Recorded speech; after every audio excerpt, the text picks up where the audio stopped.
Hello friends, welcome to the MBTS academy. I hope आप सभी अच्छे होंगे, पढ़ाई कर रहे होंगे, घर पे सेफ होंगे। देखिए, आज के इस लेसन में हम लोग सोल्व करेंगे एमबी पब्लिकेशन के बुक से एसएससी सीजीएल टीयर 1 2018 के क्वेश्चंस को। ये है सेट नंबर 57। यहाँ लिखा गया है 2017 मींस सेशन 2017 एग्जाम आपका कंडक्ट हुआ था 2018 में। तो ये एसएससी सीजीएल टीयर 1 2018 के इंग्लिश क्वेश्चन हैं। और हम लोग सोल्यूशन कर रहे हैं एमबी पब्लिकेशन के बुक से। ये है सेट नंबर 57। ठीक, इसके प्रीवियस लेसन्स को अगर आप देखना चाहते हैं तो हमारा YouTube channel the MBTS academy, उसके प्लेलिस्ट सेक्शन में जाएंगे। वहां पे आपको मिलेगा MB book solution 2016, MB book solution 2019, MB book solution 2018। आप जिस ईयर का देखना चाहते हैं उस ईयर का आप देखकर वहां पर बहुत कुछ सीख सकते हैं। ठीक है, सारे क्वेश्चन का जो है एकदम डिटेल में अच्छे से आपको समझाया जाता है। तो सेपरेट प्लेलिस्ट बना हुआ है, आप चाहें उन्हें फॉलो कर सकते हैं। चलिए, अब यहाँ पर हम लोग क्वेश्चन को सॉल्यूशन करेंगे। डायरेक्शन पढ़ते हैं कि डायरेक्शन जो है आपका क्वेश्चन नंबर 1 एंड 2 के लिए कि आपको एक सेंटेंस दिया गया है, उसके 4 पार्ट्स किए गए हैं। इन चारों पार्ट्स में से कोई एक पार्ट एरर हो सकता है। तो जो एरर वाला पार्ट है आपको उससे अपने आंसर के रूप में चूज करना। अगर आपको लगता है कि कोई एरर नहीं है तो आप जाइए नो एरर वाले ऑप्शन के साथ। Question number first, the lady was knocked down. Knock down यानी कि कुचल दिया ना। The lady was knock down by a speeding car, यानी कि एक तेज चलती हुई कार से लेडी को नॉकडाउन कर दिया गया था, यानी कुचल दिया गया था। Upon crossing the road. ठीक है, तो अपॉन का यूज कहाँ होता है? अपॉन का यूज होता है ऑन समथिंग। अपॉन मतलब होता है ऑन समथिंग, यानी किसी चीज के ऊपर। जबकि यहाँ पे बात हो रहा है कि जब वो रोड को क्रॉस कर रही थी तब जो है एक तेज कार ने उसे कुचल दिया, ठीक है, लेडी को। तो यहाँ पर दो काम हो रहा है। एक तो लेडी क्रॉस कर रही है, एक जो है स्पीड कार आ रहा है, और एक जो है लेडी क्रॉस कर रही है। तो उसके लिए जो है हम लोग क्या यूज करते हैं?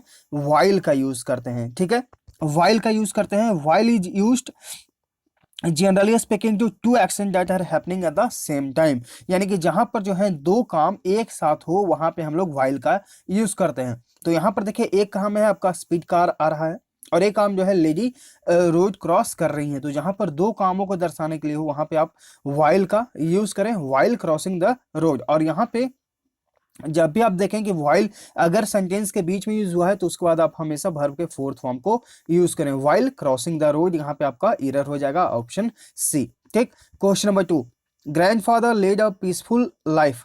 Grandfather led a peaceful life, कोई दिक्कत नहीं। सब्जेक्ट प्लस, यहाँ पर देखिए सब्जेक्ट प्लस वर्ब का सेकंड फॉर्म हो गया। A peaceful life after retirement from the army. Grandfather ने एक शांतिपूर्वक जीवन जिया अपने रिटायरमेंट के बाद आर्मी से। ठीक है, इस सेंटेंस में कोई एरर नहीं है, हम जाएंगे ऑप्शन डी के साथ। क्वेश्चन नंबर 3 to 4, यहाँ पे आपको फिल इन द ब्लैंक करना है। Since my father was an fill in the blank from India, he brought his Indian culture and tradition to the US with him. Since my father was an, options देखते हैं। Immigrant यानी कि प्रवासी, emigrant यानी कि अप्रवासी, native यानी कि देसी, सिटीजन यानी कि नागरिक। तो मेरे फादर चूंकि वो अप्रवासी थे जो इंडिया से आए थे यूएस में, लेकिन उन्होंने वहां से भारतीय कल्चर और ट्रेडिशन को अपने साथ लाया। ठीक, तो इमिग्रेंट यानी कि अप्रवासी आपका राइट आंसर यहाँ पे आपका ऑप्शन बी है। देखिए यहाँ पे अप्रवासी हम लोग क्यों यूज कर रहे हैं? क्योंकि बात हो रहा है यूएस में। ठीक है, क्योंकि हमारे पिताजी जो हैं वो यूएस से आए हैं अप्रवासी बनकर भारत से, इसलिए जो है वो अपने साथ यूएस में इंडियन कल्चर और ट्रेडिशन को ले आए। Question number 4, at night the winding roads can make driving up the mountain a fill in the blank journey. Option देखते हैं।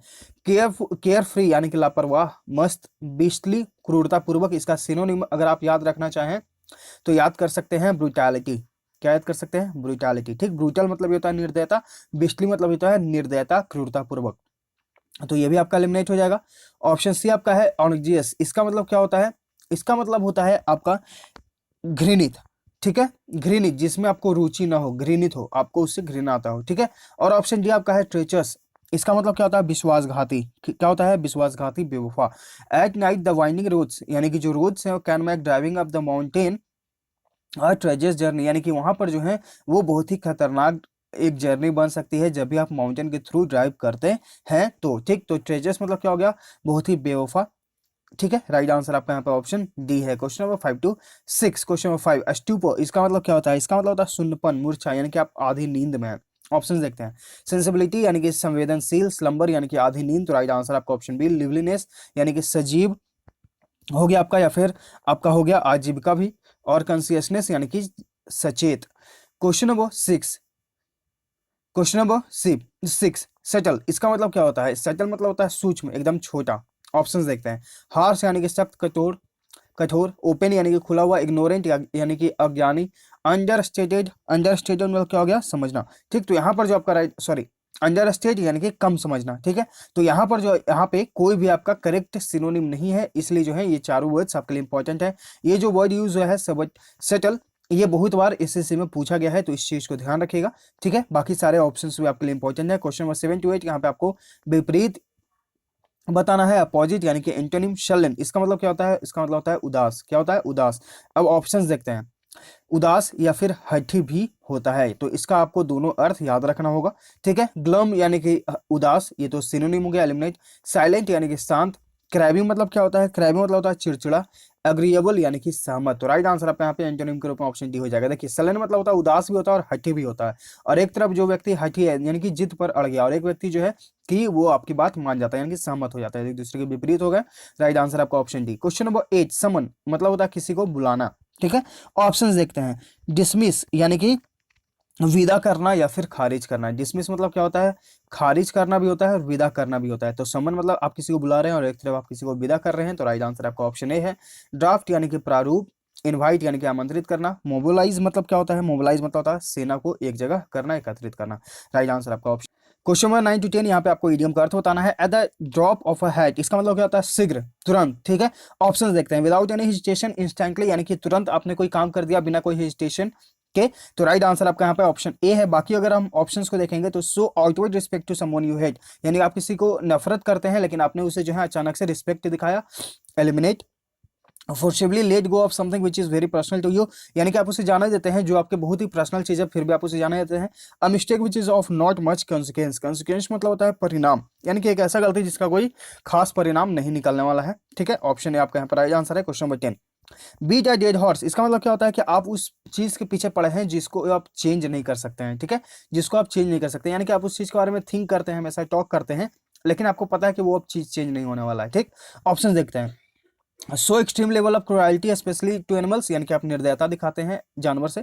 एक्सप्लॉइट समवन, एक्सप्लॉइट मतलब होता है शोषण करना ताकि आप उसे मार सके। To uselessly dwell upon a subject for beyond its point of resolution, यानी कि आप उस चीज के बारे में सोचते हैं, समझते हैं, लेकिन आपको भी ये बात पता है कि अब वो चेंज नहीं हो सकता है। राइट आंसर आपका यहाँ पे ऑप्शन सी, ड्वेल अपॉन यानी कि टू थिंक और टॉक समथिंग रेगुलरली। ठीक, question number D, to continue playing a game knowing very well that you are going to lose, यानी कि आप जानते हैं कि आप हारने वाले हैं फिर भी आप उस गेम को खेल रहे हैं। राइट आंसर आपका यहाँ पर ऑप्शन सी। क्वेश्चन 11 to 12, यहाँ पे आपको इंप्रूवमेंट वाले पार्ट में इंप्रूवमेंट की जरूरत है तो करें, जो ये ब्रैकेट वाला पार्ट है। ठीक है, अगर आपको लगता है इंप्रूवमेंट की जरूरत है तो गिवन ऑप्शन से करें, नहीं तो फिर नो इंप्रूवमेंट ऑप्शन के साथ जाएं।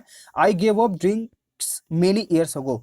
ठीक, आई गेव अप, उसके बाद यहाँ देखिए एक भर तो दूसरा भर आएगा, तो ये अपना V4 फॉर्म में होगा, जिरेंड, यानी कि ऑप्शन सी आपका यहाँ पर राइट आंसर हो जाएगा। यहाँ पर ड्रिंकिंग देखिए आपका जिरेंड फॉर्म में है। Question number 12, Rahul went out without saying goodbye, तो यहाँ पर देखिए एक भर और तुरंत दूसरा भर, तो यहाँ पर ये अपने V4 फॉर्म में होगा, यहाँ पर ऑलरेडी V4 फॉर्म में, हम जाएंगे नो इंप्रूवमेंट वाले ऑप्शन के साथ, option D. Question number 13 to 14, यहाँ पे आपको OWS का अर्थ बताना है। One word substitution, a person or thing that is likely to cause harm, यानी कि कोई ऐसा व्यक्ति वस्तु जो आपको नुकसान पहुंचा सकता है, हानि पहुंचा सकता है। ठीक, खतरा, मिनेंस मतलब होता है खतरा, तो राइट आंसर आपका ऑप्शन ए है। कोर्डियल यानी कि मैत्रीपूर्ण, यानी कि दोस्ताना रिश्ता। फेस्टियल यानी कि खुश। ब्लीथ यानी कि जिंदा दिल इंसान। Question 14, having or involving an extreme or irrational fear of an aversion to something, aversion मतलब क्या होता है? घृणा। ठीक है, आपको किसी से बहुत ही घृणा है, नफरत है, उस चीज का डर है।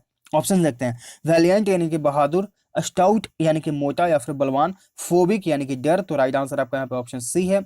फुल हार्डी मतलब होता है उतावला, राइट आंसर आपका option C. Question number 15 to 16, यहाँ पे आपको करेक्ट स्पेल को चूज करना है। यहाँ पे लिखा गया बिरेविंग, बिरेविंग मतलब होता है वंचित करना, BEREAVING, बिरेविंग मतलब होता है वंचित करना। ठीक है, तो इसका हम सिनोनिम जो है आप दीवार यूज कर सकते हैं। जैसे आप एग्जाम में बैठ रहे हैं, आपने कोई चोरी किया और चोरी करते हुए पकड़ा गए, तो आपको वो कमीशन क्या करता है? आपको वो वंचित कर देता है, यानी कि डी बार कर देता है। ठीक है, तो ये आपका बिरेविंग यानी कि डी बार, राइट आंसर आपका यहाँ पे ऑप्शन ए।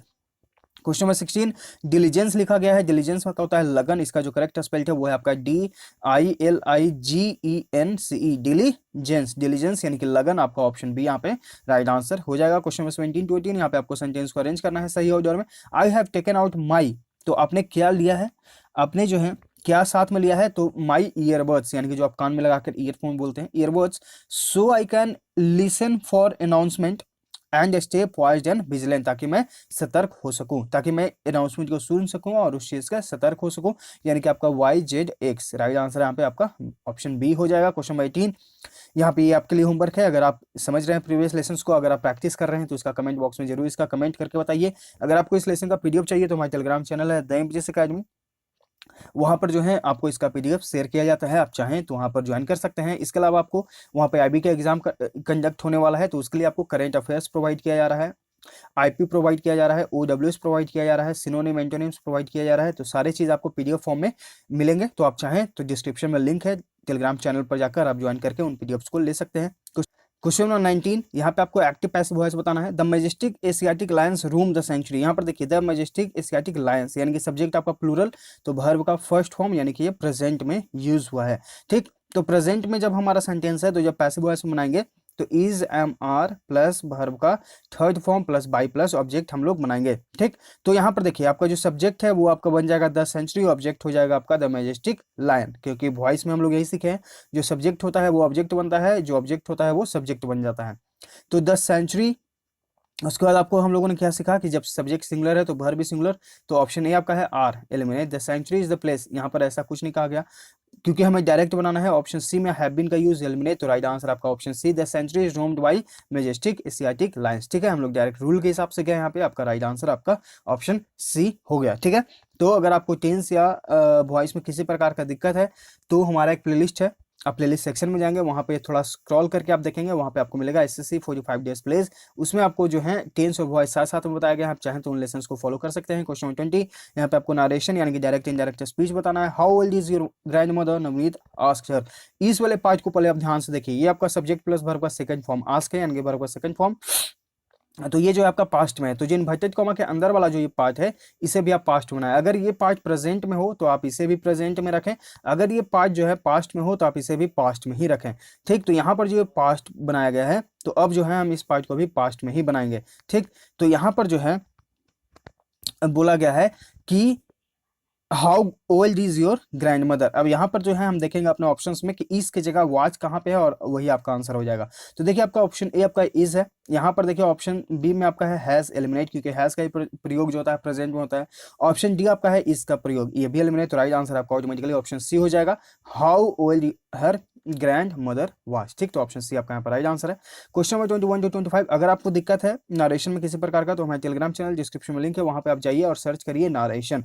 ठीक है, तो नारेशन के नाम से आपको एक PDF मिलेगा, उस PDF में सारे आपको बेसिक्स बताए गए हैं, आप उन्हें पढ़कर अच्छे से समझ सकते हैं।